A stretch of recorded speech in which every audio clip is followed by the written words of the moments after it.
নমস্কার, আমি ঋতুপর্ণা। আজকে আমরা বেড়াতে চলেছি। বেড়াতেটা হাওড়া জেলার দুটো বিখ্যাত তীর্থক্ষেত্র, দুটোই খুব সুন্দর জায়গা। একটা হলো মেলাইচণ্ডী, যেটা একটা সতীপীঠ, আর একটা নতুন মন্দির যেটা 2025 সালের 1 মার্চ উদ্বোধন হয়েছিল, রামকৃষ্ণ প্রেম বিহার। আর আমরা যাচ্ছি রাজ ড্রাইভ করছে, আমি, ইচ্ছে, গোল্ড আর আমার মা আর জেঠিমা, সবাই মিলে যাচ্ছি দুপুরবেলা এখন। আর বেরিয়েছি 3:30 নাগাদ। আর আকাশটা একদম শরতের মতো, পেঁজা মেঘ ভাসছে নীল আকাশে। আজ 1 মে, বুদ্ধ পূর্ণিমা ছিল। আর বুদ্ধ পূর্ণিমা দিনটা যেহেতু খুবই ভালো, তাই আমরা যেখানে যেখানে গেছি বেশ ভিড় ছিল। আর এই তো মেলাইচণ্ডী ঠাকুরের জায়গায় আমরা চলে এসেছি। এসে দেখি একদম মেলার মতো এত ভিড় ছিল, আর প্রচুর দোকানপাট ছিল। আর এই তো এটা সিংহমুখী দরজা দিয়ে ভিতরে প্রবেশ করার স্থান এটা আর কি। এটা সতীপীঠের একটি অন্যতম পীঠ।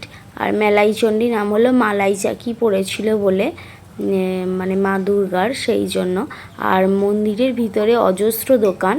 আমরা মন্দিরের বাইরে থেকে পুজোর ডালা কিনে নিয়ে গিয়েছিলাম 50 টাকা থেকে 200-300, যার যা ইচ্ছা। আর আমি আর রাজ বাইরেটা বেরিয়েছি, আর মায়েরা ভিতরে মন্দিরে বসে আছে বাচ্চাগুলোকে নিয়ে। আর এই জায়গাটাতে বলি হয়েছিল কিছুক্ষণ আগে, এখনও রক্ত। এখানে মহাদেবের মন্দির আছে, তারপর রামকৃষ্ণের একটা ছোট্ট মন্দির আছে। জায়গাটা যদি একদিনের ট্যুরে আসা হয় খুবই ভালো হবে, এবং বেশিক্ষণ টাইমও লাগবে না। আমাদের বাড়ি থেকে মাত্র 1 ঘন্টা 15 মিনিট লেগেছে। আর এই হলো ঠাকুরের মূল মন্দিরের ঠাকুর, অসাধারণ সুন্দর। আর সোনা দিয়ে পুরো ঠাকুরের কান, তারপর টিপ, চোখ এগুলো করা আছে। অনেক লোক নানান জায়গায় ছড়িয়ে ছিটিয়ে মানে নাট মন্দিরের সামনে বসেছিল। আর আজকে যেহেতু বিশেষ একটা দিন, বুদ্ধ পূর্ণিমা, তাই অনেক লোকের সমাগম। আর এখানে আমরা সবাই একটা করে ছবি তুলে নিচ্ছিলাম, আর গোল্ড ওর পাপার কোলে। আর এই রাস্তাটা হলো মন্দিরের একদম সামনের রাস্তা, প্রচণ্ড ঘিঞ্জি, খুবই সরু রাস্তা। আর এরপর আমরা চলে গেছি এখান থেকে ঠিক 20 মিনিটের দূরত্বে রামকৃষ্ণ বিহার বলে একটা মন্দির। এটা নতুন হয়েছে, অসাধারণ সুন্দর মন্দিরটা, বেলুর মঠের আদলে তৈরি।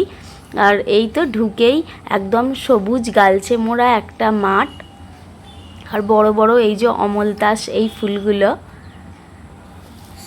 এত ভালো লাগবে। বিকেলটা আমাদের অসাধারণ সুন্দর কেটেছে। আর ইচ্ছে এখানে এই তো একটা সিঁদুরের টিপও পরে নিয়েছে। সবাই মাঠে বসেছিল, গল্প করছিল। আর পার্কিংয়ের সুন্দর জায়গা আছে। আর যে আমরা মেলাইচণ্ডী ওখানে গেছিলাম, পার্কিংটা একটু দূরে ছিল, এখানে একদম কাছে। আর মাঠে বসে বসে আমরা কফি খাচ্ছি, ভিতরে চা কফির দোকান আছে।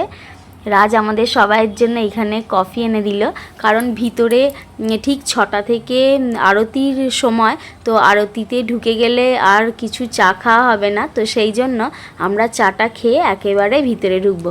এখন কফি আর বেকারির বিস্কুট খাচ্ছি। বেকারি বিস্কুট খেতে কিন্তু দুর্দান্ত লাগে। আর এখানে অনেক বড় বড় পুরনো গাছ, তারপরে এই পাম ট্রিগুলো দারুণ লাগছিল। আর সন্ধ্যাবেলায় এই মন্দিরটা একদম মায়াময়, কারণ এত সুন্দর লাইটিংয়ের ব্যবস্থা। খুব সুন্দর প্রসাদ দেয়া হচ্ছিল, বাটি করে বোঁদে দিচ্ছিল, এটা প্রসাদ হিসাবে। আর ভেতরের অলঙ্করণ মানে একদম দুর্দান্ত কারুকাজ করা।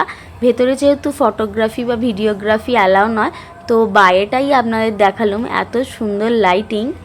তো এই ছিল একটা ছোট্ট ব্লগ, এটা আমাদের বাড়ি ফেরার পথে। আর চাঁদটাও দারুণ, যেহেতু বুদ্ধ পূর্ণিমা। আপনাদের কেমন লাগলো জানাবেন। Thanks for watching. এই মন্দিরটি খোলে বিকেল 4টের সময়, তাই সকালে যাবেন না। আর যদি কেউ যেতে পছন্দ করেন বা ইচ্ছা থাকে, তো অবশ্যই আমাকে কমেন্ট করবেন ফেসবুক বা ইউটিউবে, আমি পারফেক্ট ইনফরমেশান দিয়ে দেব। ইউটিউবে সার্চ করলে পেয়ে যাবেন আমতা রামকৃষ্ণ প্রেম বিহার বলে। আর গুগলেও যদি যান, তো লোকেশান ট্যাগ করে যাবেন, সহজেই পৌঁছে যাবেন।